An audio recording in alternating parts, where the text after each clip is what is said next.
கிருஷ்ணகிரியில் நண்பனை தாக்கியவர்களை மடக்கி பிடிக்க முயன்ற இளைஞர் இருசக்கர வாகனம் ஏற்றி கொலை செய்யப்பட்டது அதிர்ச்சியை ஏற்படுத்தியுள்ளது.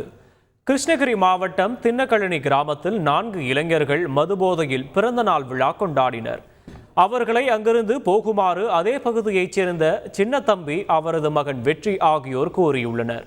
இதனால் தகராறு ஏற்பட்டதால் அந்த இடத்தை விட்டு சென்ற இளைஞர்கள் மீண்டும் உருட்டுக்கட்டை பாட்டிலுடன் வந்து சின்னத்தம்பி மற்றும் வெற்றியை தாக்கியுள்ளனர்.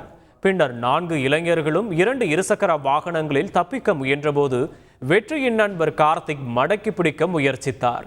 அப்போது இருசக்கர வாகனத்தை கார்த்திக் மீது ஏற்றியதில் அவர் சம்பவ இடத்திலேயே உயிரிழந்தார். மேலும் கார்த்தியை பின்தொடர்ந்து வந்த அவரது தந்தை தேவராஜையும் அந்த இளைஞர்கள் கடுமையாக தாக்கியுள்ளனர். இது தொடர்பாக கிட்டம்பட்டி பகுதியைச் சேர்ந்த சிவா மற்றும் அவரது நண்பர்கள் அருண், கணேஷ், கார்த்தி ஆகிய 4 பேரும் கைது செய்யப்பட்டுள்ளனர். செய்திகளை உடனுக்குடன் தெரிந்து கொள்ள உடனே சப்ஸ்கிரைப் பண்ணுங்க.